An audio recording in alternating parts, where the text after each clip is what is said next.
So, on the CU Sports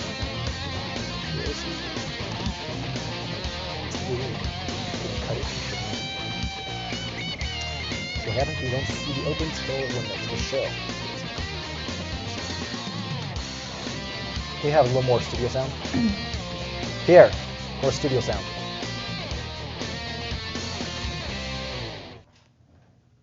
Hello and welcome to CU Sports Mag. I'm Ron Knobauer alongside Rose Heafy. And Rose, it was a big week in CU Sports. Oh, definitely. And we're going to definitely want to check out that Texas game, probably one of the most exciting games of the season. Let's check out those highlights right away. So it was a pretty exciting game. The Buffs fans started to trickle in for what would be the fourth sold-out game this season. First play of the game, Tristan Thompson means business with a block on Corey Higgins. Corey Joseph then drains a three from outside for the Longhorns. Marcus Relford for CU would get caught up underneath, but Austin DeFault is there to save the play and add two for the Buffs. Alec Burks then puts up a basket here of his own. He would have 33 points on the night. Jacobin Brown makes the three-point so wish, and he shows off a little bit of that Texas swagger. Now with the momentum on their side, the Horns would go on a 14-point run, highlighted by Gary Johnson's dunk and an alley-oop to Thompson. Down 15 points at halftime, Higgins would start the second half scoring for CU. He would later sink that free throw. Brown extends the Longhorns lead with this three, and he is all smiles. But Ron, the Buffs were looking for that comeback as Burks makes some noise with a dunk right here. Yes, Rose, but Burks is going to be a first-round pick, not because he can dunk, but because of his vision on the court. Look at that. He picks up the ball, splits the defender, and then lays it in, while also saying hello to the crowd in the process. CU continue their comeback as Levi Knudsen hits a three-pointer, giving the Buffs their first lead since early in the first half.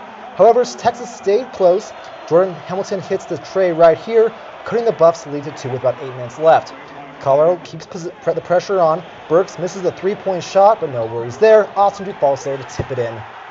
The rebound. And then Andre Roberson, look at this. One-hand jam. The freshman still has some hops. However, the Longhorns were not going away late. Hamilton hits the three-pointer, making it a 4-point game with under 30 seconds to play. After some CU free throws, one last chance for Texas. Corey Joseph's three-point shot goes in, but the deficit was just too much. The game ends, and the students rush the court at Coors for the first time in a while. Colorado went on a 24-3 run in the second half and erased a 22-point deficit, picking up the 91-89 victory over the number 5 Texas Longhorns. Burks finished with a game-high 33 points. Knudsen finished with 21, while Higgins had 11. Hamilton had 21 points, and Johnson for 17 for Texas. And after the game, here's reaction from the CU side. I think it says something about our character and toughness, both mentally and physically, to compete in the second half like we did and overcome a 15-point halftime deficit against the number 4 team in the country. Yeah. It says something about our guys. Coach was always saying small opportunities lead to bigger opportunities. Hey, I lost my... So what we've done so far She has doesn't just have led an up to these last 2 games in conference, meaning even more. I'm not a bracketologist. I'm not a politicker. I wasn't made for politics. I'm not going to try to make a case for us. All I want to do is keep playing well and trying to win games. The men's basketball team suffered a devastating loss in their Big 12 visit to Iowa State Wednesday. The Buffs could not stop the Cyclones as CU allowed a season-high 95 points. Alec Burks scored a game-high 24 points, but was overshadowed by the hot hand of Cyclone freshman Calvin Godfrey. He went 10 of 11 from the floor with a late dunk to put the game out of reach for the Buffs, falling 95-90. Corey Higgins became the Buffs' all-time leader in games played by suiting up for his 124th career game.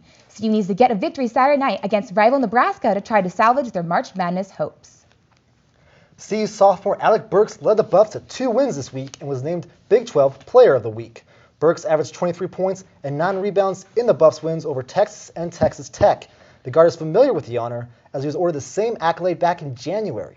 Burks is the top 5 among active Big 12 players with 24 career games where he scored 20 or more points. Tad Boyle was busy on the recruiting trail this week, landing his first in-state recruit, Josh Scott. The 6'9", 200-pound junior becomes the first oral commitment to the Colorado men's basketball program for the 2012 recruiting cycle. Scott stars for Lewis Palmer High School in Colorado Springs.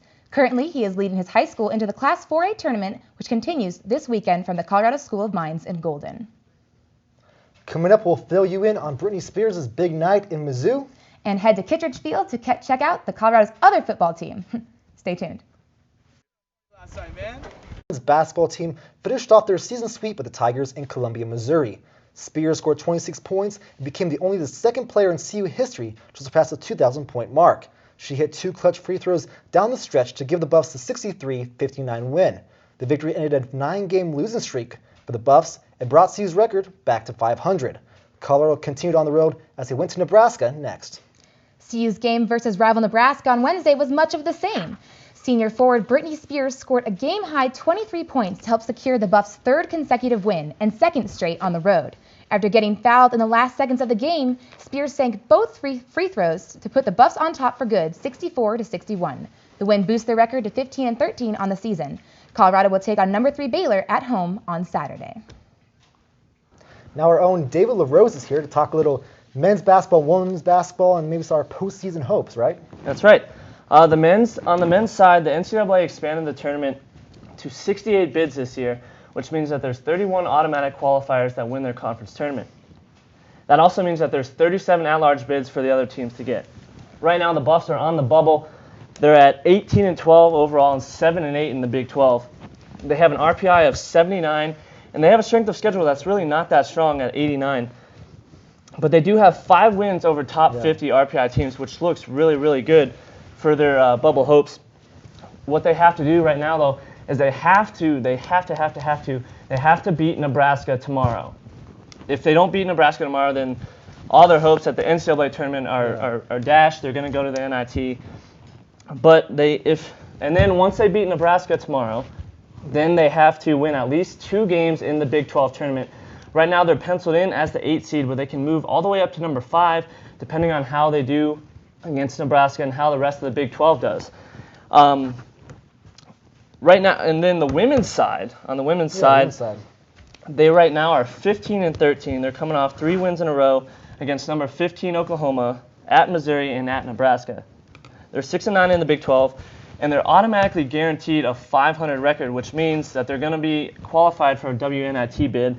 Up next, they got number 3 Baylor tomorrow, which Brittany Griner coming in, the highly touted Bears. So we will see if the women can get this W. It's senior day for the men's and women's. The women's game is at 2 p.m. and the men's game is at 7, so come out and support your seniors. And it's going to be a great game for both of them. Final game for the seniors, and then huge postseason impacts, like you said, as well. Well, thank you so much, Dave. Yeah, thanks. The CU women's tennis team lost to Rice Saturday afternoon. Freshman Katrina Slyke was the only player to pick up a win with her singles victory. In doubles, the pair of Abby Probert and Michaela Jensen won the number 2 position with an 8-7 win. With the loss, the Buffs dropped to 3-5 on the season. The Buffaloes will return to Colorado to take on the Denver Pioneers March 4th at 4 p.m. The Colorado women's golf team looked to improve on an already impressive season earlier this week at the 2011 Julie Inkster Invitational. CU finished the final round shooting 15 over par en route to a 4th place finish.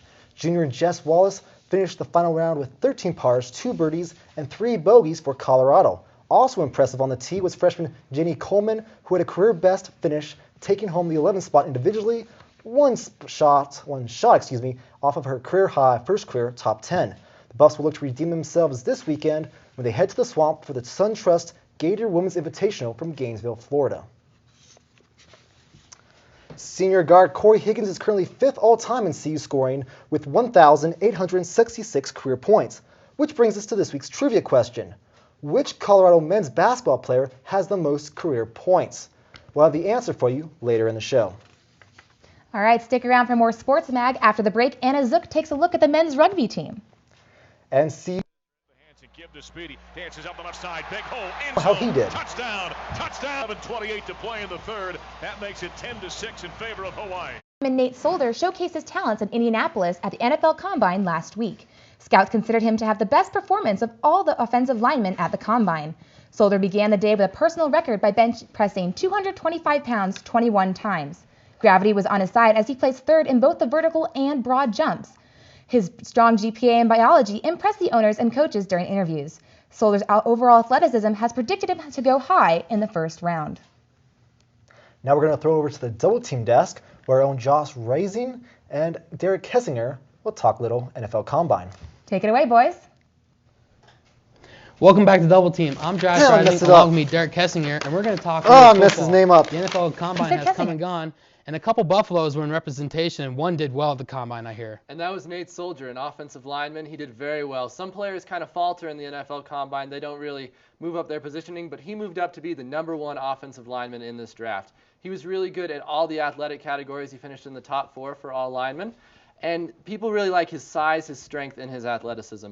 He's really good at reading the blitz coverage, which means he has a good football IQ, and that's an aid to any offensive line in the NFL.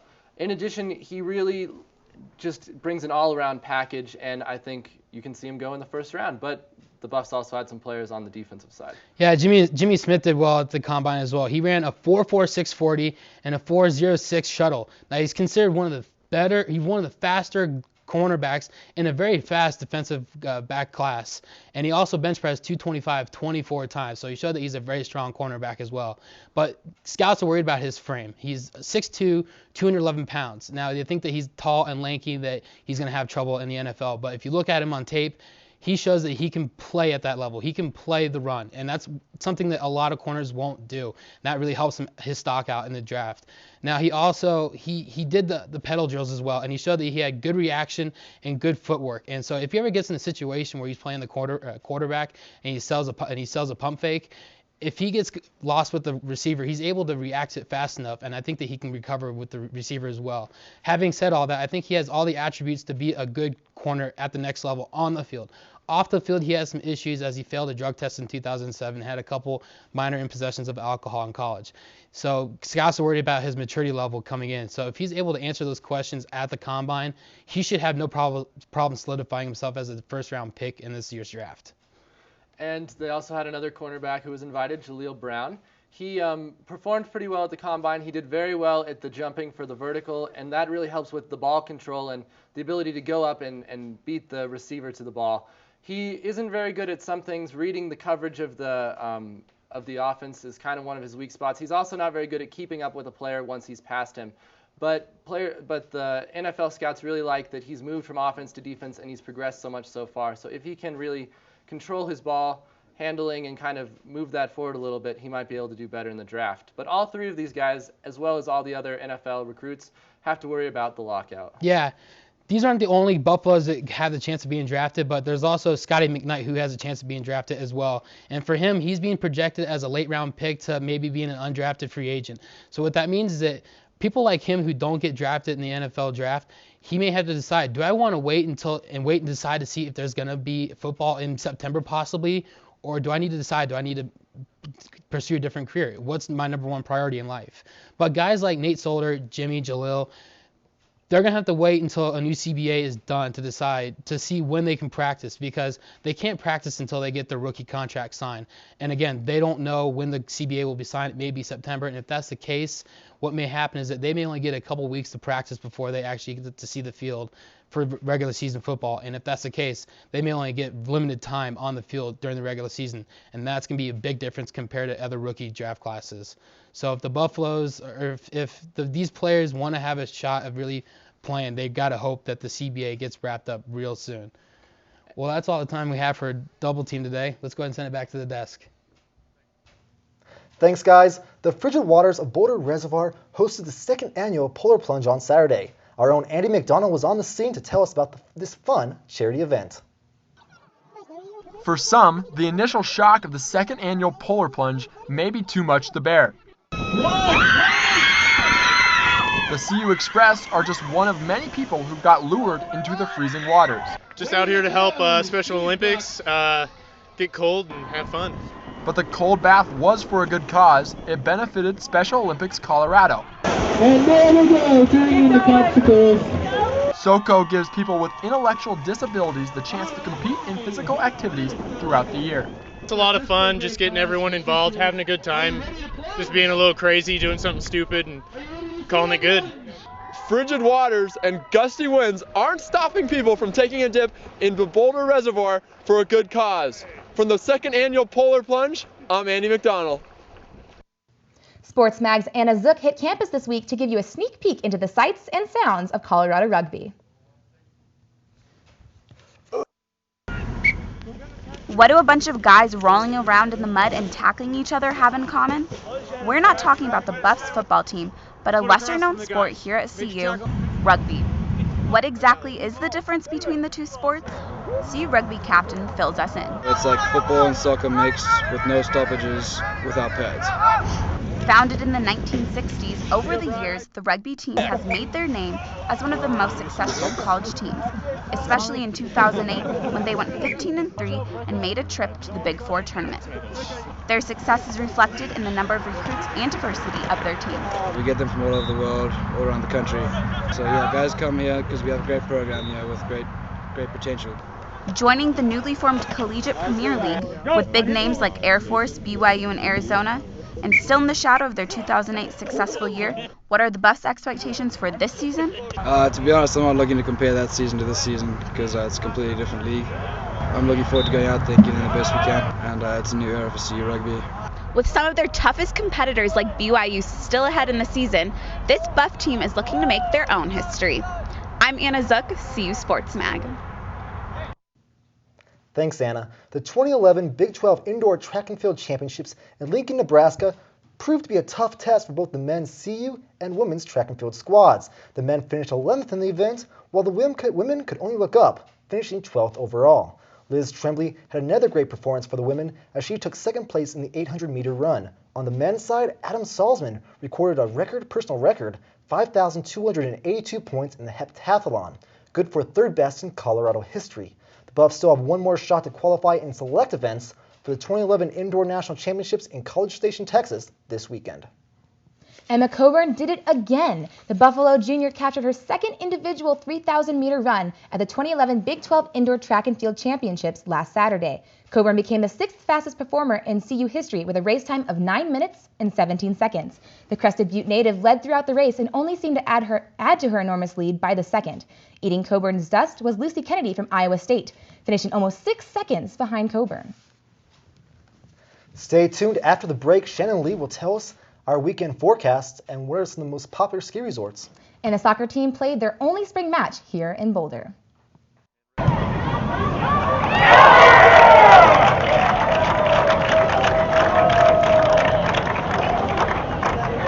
Had 33 points for his second 30-point effort of the season on Saturday against the University of Texas, making him this week's CU Sports Mag's Athlete of the Week. Second half, we felt like we was fighting for our season, so we had more, energy, more intensity. So we came out with that, and that's how we pulled off that win. You said fight for your season. If you want to have postseason play, you got to fight for it these last 20 minutes, and that's what we did. I was just trying to win the game, do anything to win the game, happened to be scored. So that's what I had to do to win the game. It's good, but it's crazy at the same time. You see all these people around, you can't move. It's a crazy feeling. It'd be a great confidence boost to show that we beat a great Texas team, beat Iowa State, Nebraska. Let's be. Our confidence be at a different level going to the tournament. We do what we did in the second half against Texas. We won both of them games easy. I'm Alec Burke, CU Sports Mag, Athlete of the Week. All right, up next, Shannon Lee will give us the weekend forecast for the ski slopes. Take it away. Thanks, guys. I'm Shannon Lee with your upcoming weekend ski and snowboard report. We're going to start off with Winter Park. If you're driving up I-70 tonight, be careful as there's a chance for snowfall. Tomorrow's going to be a great sunny day, about 39-degree high and a 24-degree low. A little further up I-70, we have Copper Mountain. Again, snowfall tonight. Tomorrow's going to be sunny, high of 36 and a low of 21. And if you're not already headed up this weekend to Vail for the Snowball Music Festival, you may want to head up to get some time in on the slopes. Again, some snowfall tonight, but tomorrow it's going to be sunny, a high of 37 and a low of 25. The storm is coming in on Sunday, probably just a couple inches, a high of 38 and a low of 27. Overall, I think it'll be a great weekend for some skiing on the slopes, and we will send it back to the desk. With the Big 12 tournament just around the corner and the men's basketball team taking on the Nebraska Cornhuskers on Saturday, CU Sports Mag's Alyssa Gurchie talked to students on how they feel the Buffs will do in their final Big 12 conference tournament.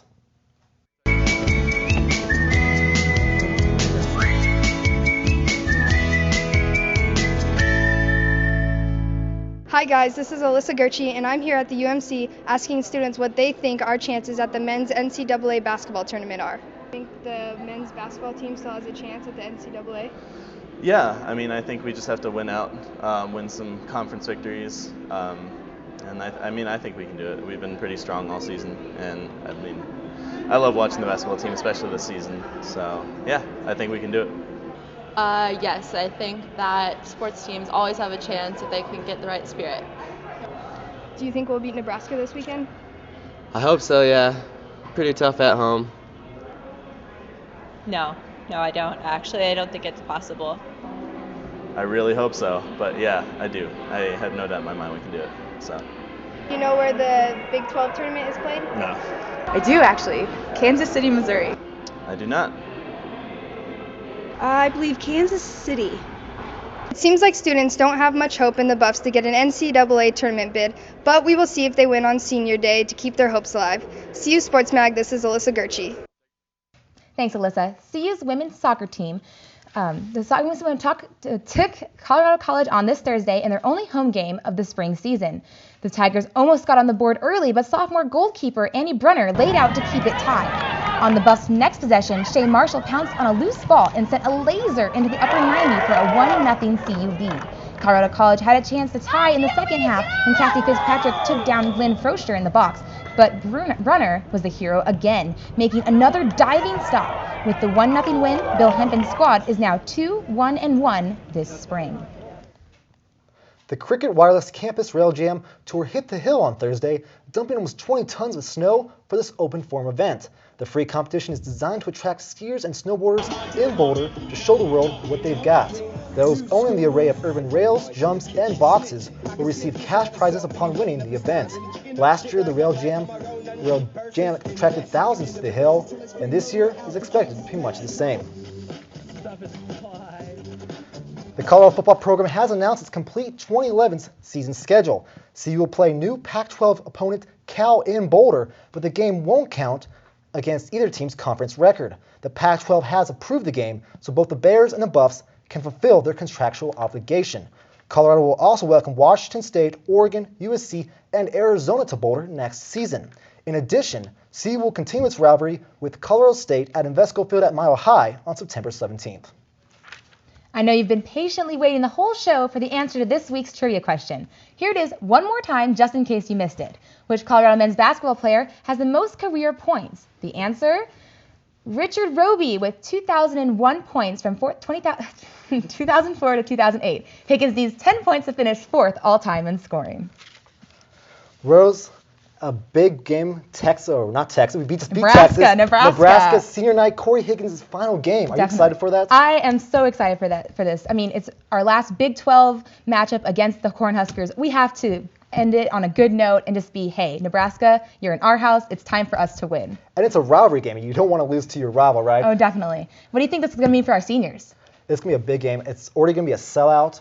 So big props to Corey Higgins, Marcus Railford, and Levi Knutzen for their time here at CU. We wish them the best of luck, and also to the CU women as well this weekend. Mm-hmm. Well, for Rose Heafy, I am Ron Knummer saying goodbye, and we'll see you next week here on CU Sports Mag. Make sure you follow us online at cusportsmag.com.